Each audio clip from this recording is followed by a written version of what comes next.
Hello दोस्तों। ये video ऐसी है कि जो लोग किसी भी तरीके से शारीरिक रूप से परेशान हैं, तो क्योंकि लेडीज़ को आदत होती है ना, बहुत सारा काम घर का है भाई, वो है भी आदत, क्या हमारी ज़रूरत भी है। हमारी फैमिली के लोग हम पे डिपेंड होते हैं, हस्बैंड, बच्चे, अगर फैमिली में आपके इन लॉज रहते हैं साथ में, तो वो लोग, या तो जो लोग अपने माँ बाप के साथ रहते हैं। तो लेकिन देखिए, एक चीज़ है कि जब हम स्वस्थ रहेंगे तभी हम अपने परिवार का ध्यान रख सकते हैं। तो आप लोग जो है बहुत ज़्यादा वर्क का जो प्रेशर है, वर्कलोड है, वो अपने ऊपर ना लिया करें। धीरे धीरे करके आराम आराम से थोड़ा थोड़ा काम किया करें। मेरा भी यही हाल चल रहा है। फाइनेंशियल इश्यूज़ की वजह से हम अपने घर में हमने मेड को नहीं लगा रखा है, अभी हमारी मेड आती नहीं है। बस एक टाइम ही आती हैं वो, क्योंकि वो पिछले 10 सालों से मेरे यहाँ काम करती हैं और उनका मेरा बहुत अच्छा रिश्ता है। मेड अभी मैंने बोला, क्योंकि अब सबको बताना है तो मजबूरी है वो शब्द यूज़ करना मुझे, हालांकि इस शब्द से मुझे बिल्कुल नफ़रत होती है, मुझे अच्छा नहीं लगता है सब, क्योंकि वो हमारी हेल्प करते हैं। और मेरे यहाँ तो जो दीदी आती हैं, हम उन्हें दीदी ही कहते हैं, हम उनकी बहुत रिस्पेक्ट करते हैं, क्योंकि उन्होंने मेरा हर बुरी से बुरी परिस्थिति में साथ दिया है। तो मैं आप लोगों से भी रिक्वेस्ट करना चाहती हूँ कि अगर आप लोगों के घर में भी इस तरीके से आप लोगों के कोई रोज़मर्रा के कामों में हेल्प करने के लिए आता है, तो कृपया उनके साथ बहुत ही इज्जत और प्यार के साथ पेश आएँ। जैसा मैंने पहले भी कहा कि हर सिक्के के दो पहलू होते हैं, तो इसके भी दो पहलू हैं। कुछ लोग बहुत अच्छे से पेश आते हैं, लेकिन जो कामगार होते हैं वो कई बार उस चीज़ का गलत फ़ायदा उठाते हैं, नाजायज़ फ़ायदा उठाते हैं, लोगों को तकलीफ़ में डाल देते हैं। तो उसके लिए मैं बाद में फिर बताऊंगी, लेकिन मैं अभी जो मेरा अपना एक्सपीरियंस है मैं वो आप लोगों के साथ शेयर करना चाहूँगी। वो जब से मेरी शादी हुई है 2011 से, तो दिसंबर नवंबर लास्ट में मेरी शादी हुई थी, और अप्रैल से वो मेरे घर में तब से काम के लिए आती रही हैं। तो मेरा और उनका मतलब बहुत ही मतलब अच्छा रिश्ता है। वो मुझे बहुत अच्छे से समझती हैं, मेरी मजबूरियों को, और मैं हमेशा उनकी मजबूरियों को समझती हूँ। मैंने हमेशा कोशिश की है कि उनके लिए मेरे से जितना बन पड़ता है, पहले जब उनके बच्चे छोटे थे तो ख़ास तौर से उनकी बेटी थी, जब मेरे तो उस टाइम वो पता नहीं 7th 8th में शायद कि 6th क्लास में पढ़ा करती थी। अब तो उसकी शादी भी हो गई है, लास्ट ईयर हुई है। काफ़ी अच्छे घर परिवार में उसकी शादी हो गई, वो अपनी गृहस्थी में बहुत खुश है।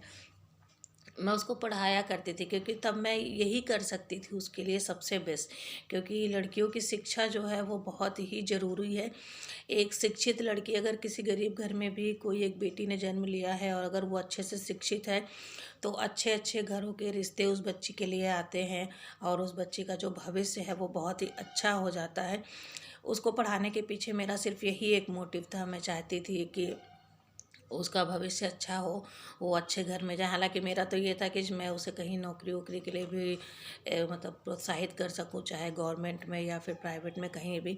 लेकिन ये उनका फैमिली का अपना डिसीजन था कि जॉब वॉब का इतना नहीं था, बस कि अच्छे घर में शादी ब्याह उसकी हो जाए। तो वो हो गई है उसकी। तो उसने ग्रेजुएशन तक पढ़ाई किया है, तो मैं हमेशा उसको पढ़ाया करती थी, चाहे मुझे पूरी रात जग करके उसके एग्ज़ाम की तैयारी करवानी पड़े, उसके प्रोजेक्ट्स बनवाने पड़े। उसके स्कूल में कुकिंग के एग्ज़ाम होता था, जब वो जहाँ खाना वाना बनाते हैं, तो मैं उसको घर से कुछ सारी तैयारियां करके दिया करती थी, उसको बताया करती थी, सिखाया करती थी कि तुम कभी सैंडविच एक बार बनवाया था तो उसका काफ़ी अच्छा बना था, उसको बहुत अच्छे मार्क्स मिले, टीचर्स वगैरह ने उसको बहुत अच्छे कमेंट्स किए। तो वो मुझे जब छोटी थी तो आंटी बोलती थी जब वो 10th क्लास में आई, तो उसने मुझे बोला कि मैं अब आपको ना आंटी नहीं कहूँगी, क्योंकि आप इतनी बड़ी नहीं लगती हो मुझे, मैं आपको भाभी बोलूँगी। और मेरी बहुत तमन्ना थी कि आप जैसी मेरी भाभी हो, तो अब वो मुझे भाभी बोलती है।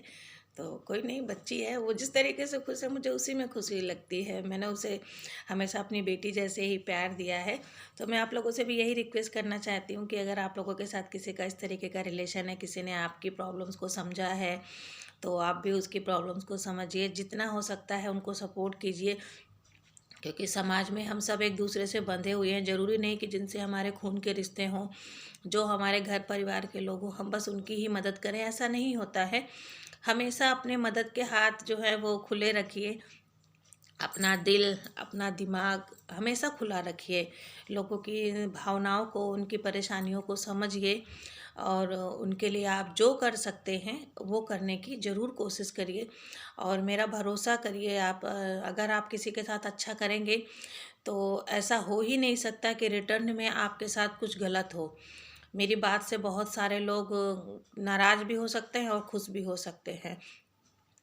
परिवार में ऐसे होता है कि परिवार में शायद कोई ये ना समझे, क्योंकि लोग जो हम अपना फ़र्ज़ समझ के कर रहे हैं, लेकिन सामने वाला उस चीज़ को ऐसे समझ लेता है कि जैसे मतलब वो सामने वाला बेवकूफ़ है जिसने जो कुछ भी किया है। तो ऐसे लोगों के पीछे अपना दिमाग ना ख़राब करें, वो भूल जाइए आप।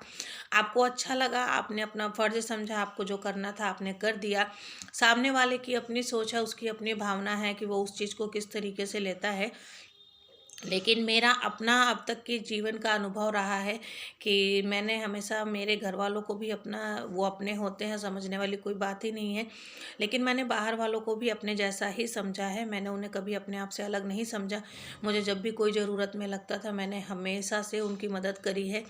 और मैं बहुत खुश हूँ, मैं अपने लिए ही क्लैप करती हूँ कि आज कोरोना के टाइम में पिछले 2 साल से मैं उन्हीं लोगों के सहारे पे मेरा बहुत अच्छे से घर चल रहा है। मेरे घर की किस्त जा रही है। बीच में मेरे हेल्थ इश्यूज़ थोड़े ज़्यादा बढ़ गए थे, तो काफ़ी पैसों की ज़रूरत थी ट्रीटमेंट के लिए, तो मुझे उन सब लोगों ने वो भी करके दिया। तो मुझे इस बात का बहुत अच्छे से एहसास है, मैं समझती हूँ। आप लोग भी अपने जीवन में ऐसा करने की कोशिश करिएगा। देखिए, हर कोई हर एक, ज़रूरी नहीं कि मैंने जिसकी मदद की वही आकर के मेरी मदद करे। वो ऐसा हो सकता है ना भी हो। लेकिन आप एक चीज़ भरोसा रखिए, अगर आप भगवान में विश्वास करते हैं, अगर आप कर्म में विश्वास करते हैं, तो अगर आपने गेहूँ का पेड़ बोया है तो यकीन मानिए उसमें गेहूँ ही आएँगे, वहाँ पे कभी भी बबूल नहीं उगेगा। तो वो कहीं न कहीं से एक दाना गेहूँ का आपने बोया है तो आपको एक पेड़ में कम से कम 100-50 दाने तो अवश्य मिलेंगे। तो ऐसे ही होता है, आपका किया गया काम जो है वो कई गुना होकर के आपके पास वापस आएगा, और कहाँ-कहाँ से आएगा इसका आप अंदाज़ा भी नहीं लगा पाएँगे। तो अच्छे-अच्छे काम करते रहिए, लोगों की मदद करते रहिए। अगर आपको ज़रूरत है तो लोगों के से मदद लेते भी रहिए। ऐसे ही है दुनिया, ऐसे ही चलता है सब कुछ। है कि हमारा, हम वो तो है नहीं कि भाई बहुत बड़े बड़े बिजनेसमैन हो गए हों, या बहुत बड़े ऑफिसर हैं, या बहुत अच्छी हमारी गवर्नमेंट जॉब वगैरह चल रही है जिसमें जॉब सिक्योरिटी हो। तो बहुत सारे लोग हैं, बहुत बड़ी पॉपुलेशन हमारे देश की जो है वो अपने छोटे मोटे काम करके, छोटी मोटी नौकरियां करके लोग जीते हैं और बहुत खुशहाल ज़िंदगी जीते हैं, जैसे कि हम जीते हैं। तो आप लोग भी इसी तरीके से करिए, और बाकी दूसरी वीडियोस में बनाती हूँ। बस आज का मेरा यही था कि आपके घर में जो लोग भी डोमेस्टिक हेल्प के लिए आते हैं, उनकी भावनाओं को समझें, उनकी कद्र करें, उनकी इज्जत करें। उनको हमेशा किसी न किसी अच्छे से रिश्ते के साथ संबोधन करिए, ना कि उनको तू तड़ाक करके बोलिए। ऐसा अच्छा नहीं लगता है, किसी के साथ भी बोलना नहीं चाहिए तू तू करके ना। लोग सोचते हैं कि अरे ये तो छोटे लोग हैं, ऐसा, तो ऐसी भावना नहीं रखने। लोग, इंसान कोई छोटा नहीं होता है, सबके हालात होते हैं जो इंसान को छोटा या बड़ा बना देते हैं। पैसे से कोई बड़ा नहीं हो जाता है, और मतलब गरीबी आ जाए तो कोई आदमी छोटा नहीं हो जाता। ये तो हालात हैं, किसी के साथ कैसा भी हो सकता है।